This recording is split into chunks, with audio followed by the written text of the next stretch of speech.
우리가 교회 생활 속에서 늘 듣는 말 가운데 하나가 은혜 받았습니다라는 말들을 많이 듣습니다. 설교를 듣고 난 이후에도 또 여러 가지 많은 믿음의 교제 속에서 참 은혜 많이 받았습니다라는 말들을 하죠.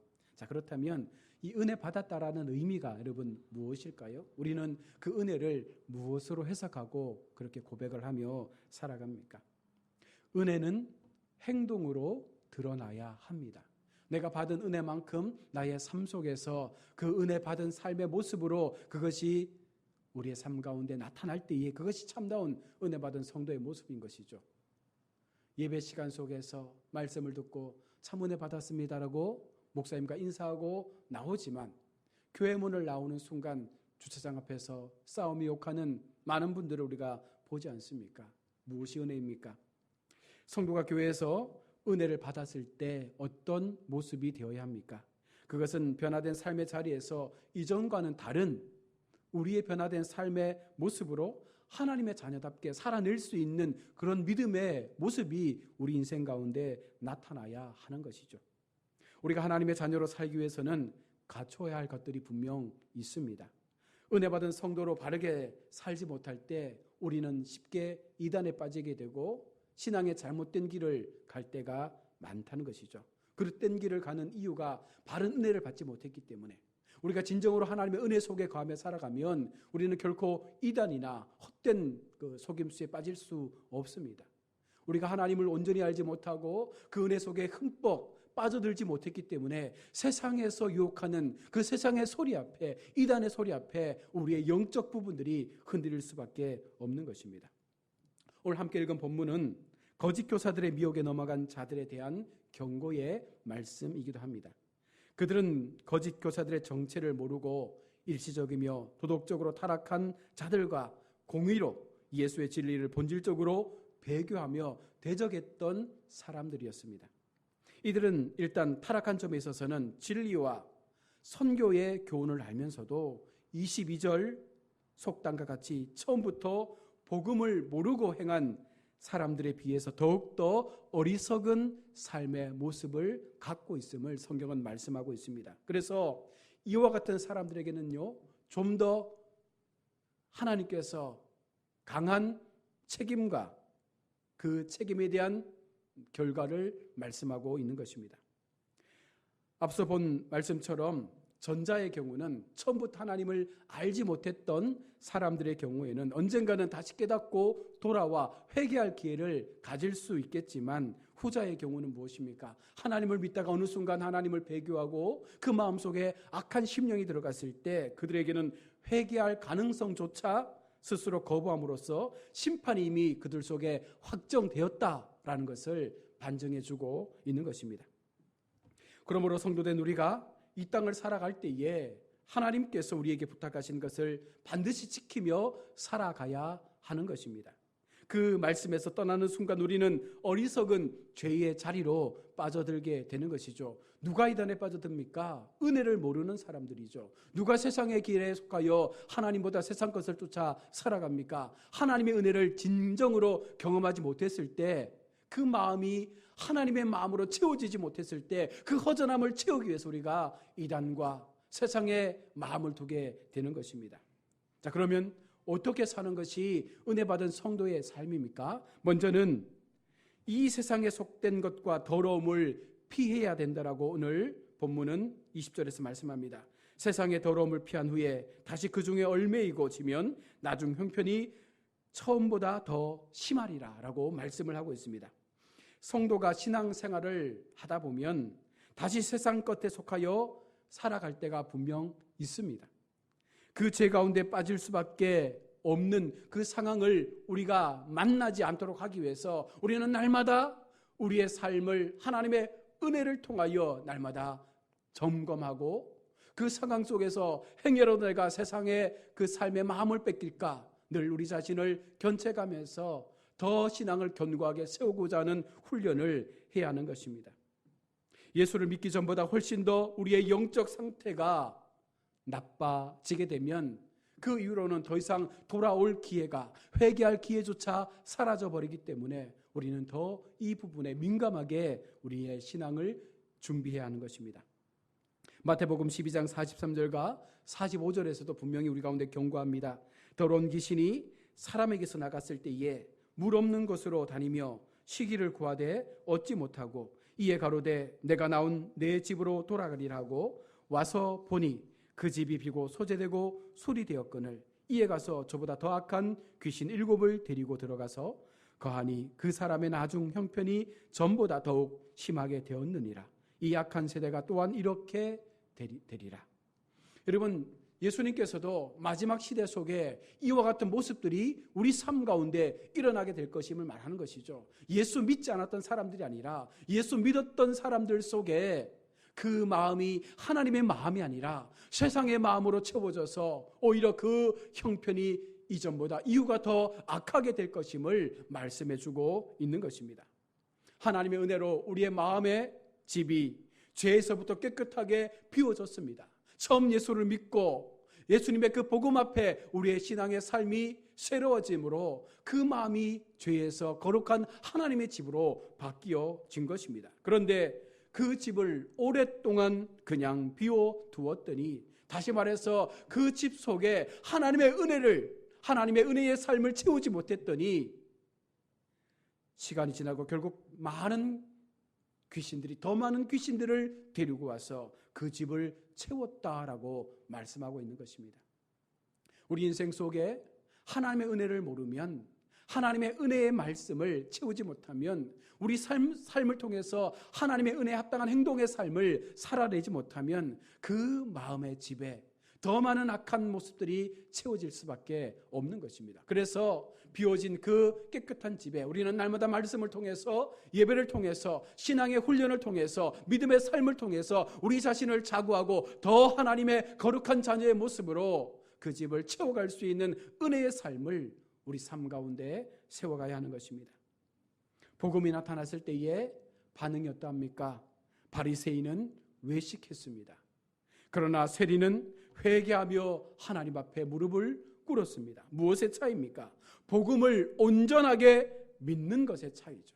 그 마음에 진정한 복음을 통해서 은혜를 경험하게 됐을 때에 그 은혜의 가치를 아는 사람들은 하나님 앞에 눈물로 회개하며 자신을 내어놓지만, 그렇지 못한 사람들은 자신의 의를 드러내며 하나님을 향하여 자신의 당당함을 주장하게 되는 것입니다. 하나님을 형식적으로 믿으면 바리새인처럼 외식하는 신앙의 삶을 살게 됩니다. 우리가 하나님을 형식적으로, 교회를 형식적으로, 믿음의 행위를 형식적으로 행하게 될 때 우리의 모든 신앙의 삶은요, 형식이 될 수밖에 없는 것이죠. 그래서 그 속에는 은혜가 없고 그 속에는 하나님의 말씀이 없어서 우리의 모든 행위는 외식자의 행위로 비춰질 수밖에 없는 것입니다. 그러나 바리새인은 복음 앞에 자신을 세우며 회개할 수밖에 없는 것이죠. 왜? 하나님께서 찾아오신 그 은혜가 너무나도 크다는 것을 알기 때문에, 이제 그 마음을 더 크신 하나님의 은혜로 채워갈 것을 기대하기 때문에 그들은 하나님 앞에 무릎을 꿇게 되는 것입니다. 세상의 더러움을 피하며 사는 비결에 대해서 베드로는 자신의 경험을 통해서 몇 가지를 이야기합니다. 먼저는 교만하지 말고 겸손해야 한다. 기독교 신앙에 있어서 겸손은요, 결코 그 삶에서 뗄 수 없는 중요한 요소 중에 하나입니다. 이 말씀은 결국 내가 아니라 하나님의 뜻을 존중하고 그 말씀 앞에 나를 내려놓을 수 있는 결단을 할 수 있는 것이 바로 겸손하는 것이죠. 교만하지 않는 것이죠. 우리는 하나님의 말씀 앞에서 겸손하게 늘 우리 자신을 내려놓을 수 있어야 합니다. 말로만 겸손하게 살겠습니다라고 고백하는 것이 아니라 우리의 삶의 행위를 통해서 그 겸손한 삶의 모습이 우리 인생 가운데 나타나야 되는 것이죠. 교회 생활 속에서, 가정 생활 속에서, 또 우리의 직장 생활 속에서 정말 내가 하나님을 잘 믿고 있다면 그 겸손한 삶의 기본이 바탕되어져서 좀 더 나은, 좀 더 변화된 모습으로 우리는 하나님을 드러낼 수 있는 믿음의 삶을 살아야 하는 것입니다. 또 하나는 깨어 기도해야 된다고 말합니다. 이것은 기독교에 있어서 가장 기본적인 베이스죠. 성도는 기도하지 않고서는 살아갈 수 없는 존재입니다. 하나님 앞에 기도하며 우리의 마음을 고백하고 그 기도의 시간을 통해서 하나님의 음성을 듣고 그 마음을 통해서 우리의 삶의 목적에 합당한 삶을 살아가는 것입니다. 또한 베드로 사도는 주님의 말씀을 따라 자신을 쳐서 이겨야 한다라고도 말하고 있습니다. 우리를 가장 잘 일깨워주는 것은, 우리의 현실, 우리의 삶을 가장 빨리 지각시켜 줄 수 있는 것은 바로 하나님의 말씀입니다. 내가 걸어가는 모든 인생의 여정 속에서 오직 말씀의 그 영향력이 우리의 삶의 등대가 되고 나침판이 되어져서 우리의 올바른 길을 갈 수 있도록 그 말씀을 붙잡는 삶이 바로 하나님 앞에 세상을 피할 수 있는 거룩한 삶의 모습임을 베드로 사도는 말씀하고 있습니다. 또한 십자가를 바로 지고 살아갈 것을 우리 가운데 권면합니다. 신앙의 경주는 그냥 쉽게 가는 길이 아님을 말하는 것이죠. 나의 십자가를 내 등에 짊어지고 또한 그 위에 주님의 십자가까지 짊어지고 그 길을 가야 하는 것입니다. 이것이 진정한 십자가의 길이죠. 우리는 십자가의 삶을 이야기할 때 십자가 앞에 우리의 모든 무거운 짐을 내려놓는 것으로 이야기할 때가 많습니다. 물론 주님 앞에 우리의 모든 곤고함과 어려움들을 내려놓으면 주님께서 그것을 분명 받아주실 것입니다. 그러나 진정한 십자가의 길은 내가 주님의 길을 함께 가겠다라는 그 마음을 통해서 내 십자가와 주님의 십자가를 함께 짊어지고 그 고단한 길을 걸어갈 마음을 먹고 그 길을 가는 것이 진정한 십자가의 길이 되는 것이죠. 이 길만이 세상을 피해서 바르게 살아갈 수 있는 길이라고 말씀합니다.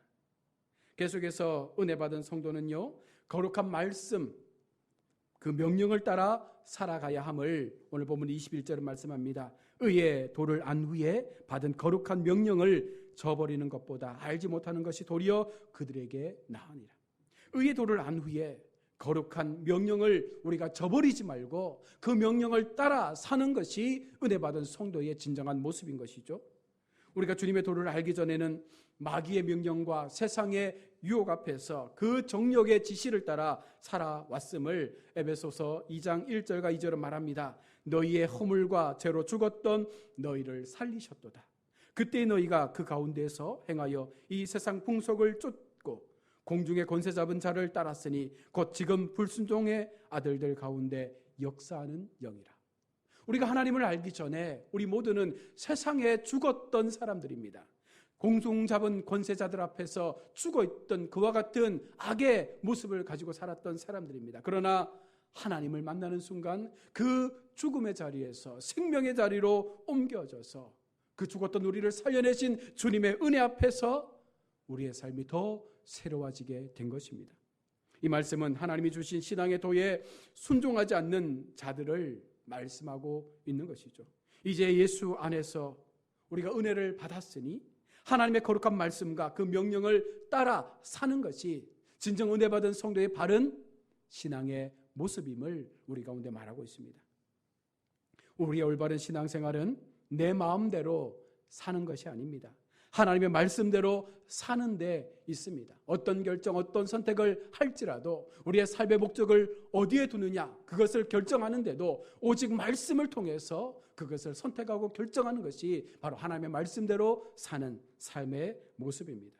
주님이 주신 말씀대로 사는 비결은 베드로의 경우 부활의 주님을 뜨겁게 사랑하는 데 있음을 우리 가운데 말하고 있습니다.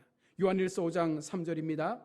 하나님을 사랑하는 것은 이것이니 우리가 그의 계명을 지키는 것이라. 그의 계명들은 무거운 것이 아니로다. 하나님을 사랑하는 것은 그 계명을 지키는 데서부터 출발되어지는 것입니다. 우리가 주님을 뜨겁게 사랑할 때 우리는 더 말씀을 뜨겁게 사랑할 수 있는 마음을 가지고 그 말씀을 가까이 해야 하는 것입니다. 끝으로 은혜 받은 성도는 자신의 순결과 정조를 지켜야 합니다.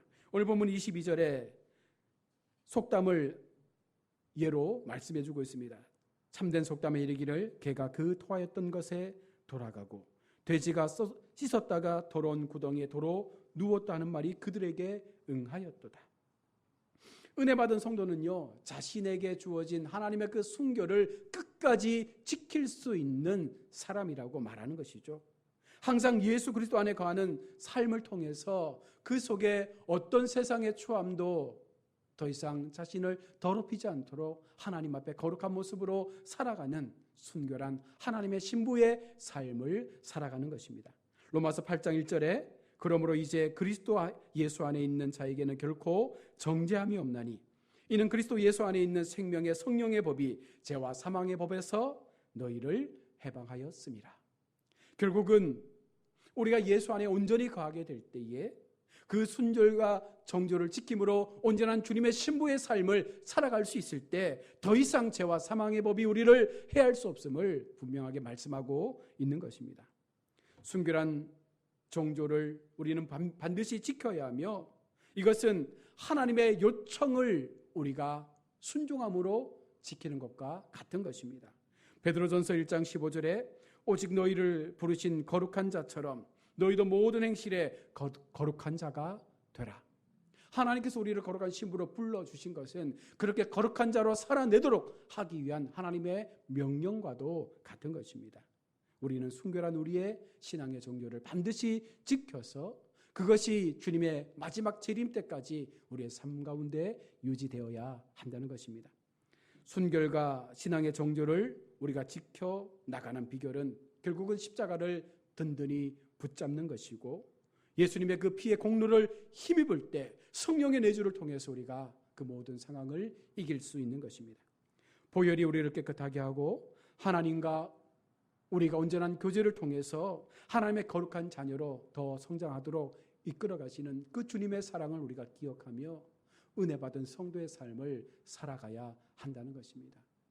늘 교회 안에서 들려지는 은혜 받았습니다라는 이 한마디가 정말 하나님 앞에 은혜의 삶이 될 수 있도록, 정말 하나님 앞에 은혜 받은 성도의 삶이 될 수 있도록, 정말 마지막까지 우리가 받은 그 은혜를 통해서 그 은혜를 흘려보낼 수 있는 우리의 삶의 행위 속에서 그 은혜가 드러날 수 있는 모습으로 살아갈 수 있는 것, 바로 이것이 진정한 은혜 받은 성도의 삶의 모습이 되는 것이죠. 이런 성도가 모여있는 공동체라면, 이런 은혜 받은 성도가 함께하는 공동체라면 그 공동체 안에는 삐그덕거림이 있을 수 없습니다. 그런 공동체 안에는 싸움이나 다툼이나 허영이 있을 수 없습니다. 분쟁이나 시기나 질투가 있을 수 없는 것이죠. 왜 그렇습니까? 은혜를 받았기 때문에, 은혜를 누리며 살기 때문에, 그 은혜가 우리의 삶 가운데 여전히 우리를 주장해 가기 때문에 그렇다는 것입니다. 결론적으로 은혜 받은 성도는요, 세상의 더러움을 피하며 살아가야 합니다. 그리고 자신의 순결과 신앙의 정절을 반드시 지키며 살아야 합니다. 그리고 하나님의 명령을 따라 말씀에 순종하는 삶을 살아가야 하는 것입니다. 이와 같은 삶의 모습을 통해서 우리의 신앙의 여정 속에 끝까지 하나님의 신부다운 모습으로 정말 은혜 받은 성도답게 그 믿음의 걸음을 걸어가시는 우리 모두가 될 수 있기를 주님의 이름으로 축원합니다. 아멘. 기도하겠습니다.